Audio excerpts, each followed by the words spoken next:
নমস্কার। ৭ই মার্চ থেকে ১২ই মার্চ পর্যন্ত অস্বাভাবিকভাবে গ্যাসের দাম কিন্তু বৃদ্ধি পেয়েই চলেছে, ক্রমাগত এখনও বাড়ছে। আসলে রান্নার গ্যাস বলুন বাণিজ্যিক ক্ষেত্রে ব্যবহৃত গ্যাস, এমনকি আপনি যে অটোয় চড়ছেন সেই অটোয় ব্যবহৃত গ্যাসের দামও বৃদ্ধি পেয়েছে ৫ টাকা প্রতি কেজি।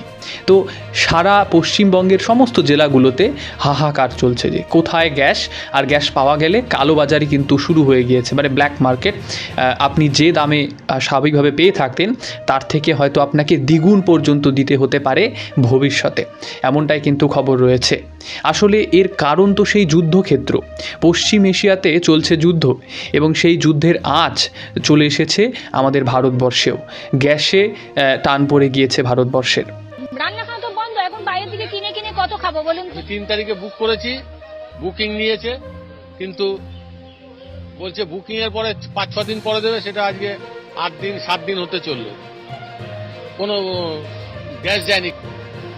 এবার এইভাবে কি চলে? গুজরাটগামী জাহাজ সেখানে কিন্তু আক্রান্ত হয়েছে, এবং এর পাশাপাশি পণ্যবাহী আরও অনেকগুলি জাহাজ সেখানে আটকে গিয়েছে রীতিমতো। হরমুজ প্রণালীর কাছে প্রায় ২৮টি পণ্যবাহী জাহাজ কিন্তু সেখানে আটকে রয়েছে।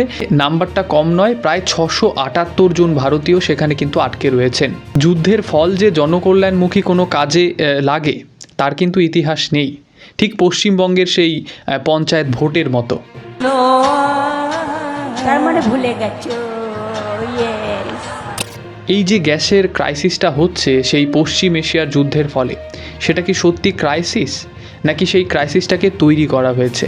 এই প্রশ্ন বারংবার কিন্তু উঠবেই, কেননা আপনারা জানেন পশ্চিমবঙ্গের ইতিহাসে বারংবার এই ধরনের ঘটনা ঘটেছে, এমনকি ভারতবর্ষেও ঘটেছে। আপনারা সকলেই জানেন যে আলু থেকে শুরু করে পেঁয়াজ, এমনকি নুন, সমস্ত ক্ষেত্রে কালোবাজারি লক্ষ্য করা গিয়েছিল অতীতে, এবং অনেক সময় সেগুলো হয়ে থাকে ম্যান মেড ডিজাস্টার। মানুষই সেই ক্রাইসিস তৈরি করছেন, এক্ষেত্রেও ব্যতিক্রম কিছু হয়নি। বর্তমানে রাজনৈতিকভাবেও একটা জোট তৈরি করার চেষ্টা হচ্ছে। সমস্ত বিজেপি বিরোধী রাজ্যগুলোতে মুখ্যমন্ত্রীরা একজোট হচ্ছেন, সেই মুখ্যমন্ত্রীরা একজোট হয়ে নাকি পার্লামেন্টেও এর সাড়া দেবেন, এর প্রতিবাদ করবেন যে কেন গ্যাসের দাম বাড়ছে। আসলে এই গ্যাসের দাম বাড়ার পেছনে মোদি গভর্নমেন্ট কতটা দায়ী, আর কতটা দায়ী সেই আমেরিকার বাবু যিনি রয়েছেন, প্রেসিডেন্ট বাবু, তিনি, সেটা নিয়ে তো প্রশ্ন উঠবেই। কারণ সেখান থেকে ডোনাল্ড ট্রাম্প বাবু তো বলেই ফেলেছেন যে আমি যখন চাইব যুদ্ধ শেষ করব। তার মানে সেই আগুনে ঘি ঢালার কাজটা সেখান থেকে আমেরিকার বাবুই কিন্তু করছেন, এবং ওনার কারণে সমস্ত বিশ্ব জুড়ে একটা হাহাকার তৈরি হচ্ছে। সেই হাহাকারের মধ্যে ভারতবর্ষের যে গ্যাসের চাহিদা সেটা একটা অন্যতম বিষয়। আমাদের রাজ্যে একজন রয়েছেন যিনি পাল্টি খেতে খুব ভালোবাসেন, যেমন কংগ্রেস থেকে নিজের একটা দলই গঠন করে ফেললেন, আজকের দিনে দাঁড়িয়েও তিনি পাল্টি খাচ্ছেন। শুরুতে এই মাননীয়া কি বললেন, না আমরা সেই সেন্ট্রাল গভর্নমেন্টের সাথে আছি, তারা যেটা করবে আমরা সহমত পোষণ করতে পারি, আমরা রাজনীতি করব না, এক কথা এটা। আমি এটা রাজনীতির স্বার্থে ব্যবহার করতে চাই না, কিন্তু যে কোনো ব্যাপারে প্ল্যানিং, মনিটরিং অ্যান্ড সিস্টেম, এটা হচ্ছে সবচেয়ে বড় ব্যাপার। যে যা নিজের মতো করে যদি নিজের রাজ্যকে সামলান, সব রাজ্যের প্রতি আমি সহানুভূতিশীল, এবং কেন্দ্রীয় সরকারেরও উচিত সব রাজ্যকে সমান চোখে দেখা। আসলে উনি প্রথমে বললেন রাজনীতি করবেন না, পরক্ষণেই উনি এবিপি আনন্দতে বলছেন যে এই গ্যাসের ক্রাইসিসের জন্য ইনডাইরেক্টলি বলছেন যে মোদিজি দায়ী, ওনার প্ল্যানিংয়ের অভাব রয়েছে। মোদিজির ছবি সমস্ত পেট্রোল পাম্পে বড় বড় করে দেওয়া রয়েছে। নিয়ন্ত্রণ করা হচ্ছে না, এটা বরঞ্চ আগে থেকে যদি গভর্নমেন্ট বলে দেয় যে 25 দিন আপনি অ্যাপ্লাই না, 25 দিনে আপনাকে টাইম লাগবে to apply for a gas, আপনি একটা গ্যাসের জন্য অ্যাপ্লাই করতে আপনার 25 দিন টাইম লাগবে, তাহলে তো যারা সুবিধাবাদী লোক কিছু আছে এই সমাজে, সবাই নয়, তারা তো এই সুযোগ নেবেই, এবং তাতে সাধারণ মানুষ ভোগান্তি বাড়বে। সুতরাং কেন আপনি বলছেন এই জন্য কালোবাজারি হয়েছে? কালোবাজারি হয়েছে আমি এখনো বলছি না, আমি এখনো বলছি না।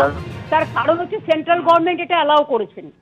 তাদের প্রথমেই বোঝা উচিত ছিল যে তোমার মজুদ ভান্ডার কত আছে। গ্যাসের মজুদ ভান্ডার নেই কেন? প্রত্যেকটা গ্যাসে পেট্রোল পাম্পে রেতে দেখবেন নরেন্দ্র মোদীর ছবি থাকে, তুমি ছবি দিয়ে প্রচার করছো, আর তুমি যখন জানো যে পেট্রোলিয়ামের ক্রাইসিস হচ্ছে। এটা কি রাজনৈতিকভাবে কোনো কি প্রচারের চেষ্টা নয় যে মোদি গভর্নমেন্ট প্ল্যানিং করতে ব্যর্থ এবং তৃণমূল কংগ্রেস খুব ভালো প্ল্যানিং করতে পারেন? আজ হয়তো বিধানসভা ভোটের মুখে তৃণমূল কংগ্রেস লাভবান হতে পারে, তবে এমনটাও ভবিষ্যতে হতে পারে যে তৃণমূল কংগ্রেসের কোনো নেতা অভিযুক্ত হয়ে গেলেন এবং বিজেপি সেটাকে প্রচার করলেন। কিসে অভিযুক্ত হলেন আপনারা হয়তো ভাবছেন, সেই ব্ল্যাক মার্কেটের সঙ্গে যুক্ত থাকার জন্য অভিযুক্ত হয়ে গেলেন।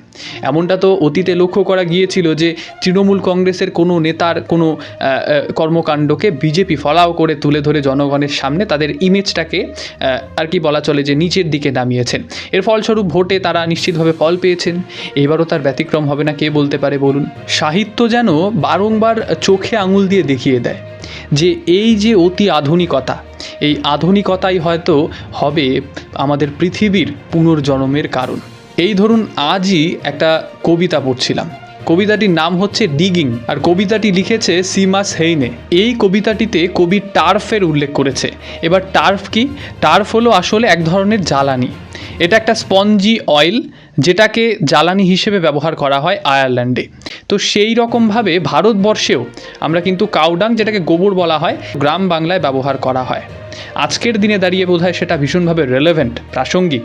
কেননা আজকে জ্বালানির জন্য মানুষের হাহাকার শহরাঞ্চলগুলোতে তো হচ্ছেই, বলা হচ্ছে গ্রামাঞ্চলেও তার ব্যতিক্রম কিছু হচ্ছে না, কারণ মানুষ ক্রমশই আধুনিক হয়ে চলেছে।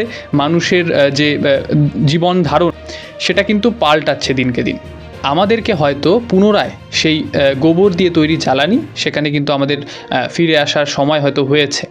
আর সেই কাঠকে যে জ্বালানি হিসেবে ব্যবহার করা হয়, বর্তমানেও হয়, বহু জায়গায় হয়, আমাদের পশ্চিমবঙ্গে তো অন্তত হচ্ছে। এর পাশাপাশি আপনাদের সামনে একটা ভিডিও রাখবো যেখানে আপনারা উত্তরপ্রদেশের এক ঘটনা দেখতে পাবেন। সেখানে গ্যাসের দোকান খোলা মাত্রই গ্যাস নিয়ে সেখান থেকে দৌড়ে চম্পট দিয়েছেন অনেক মানুষজনেরা।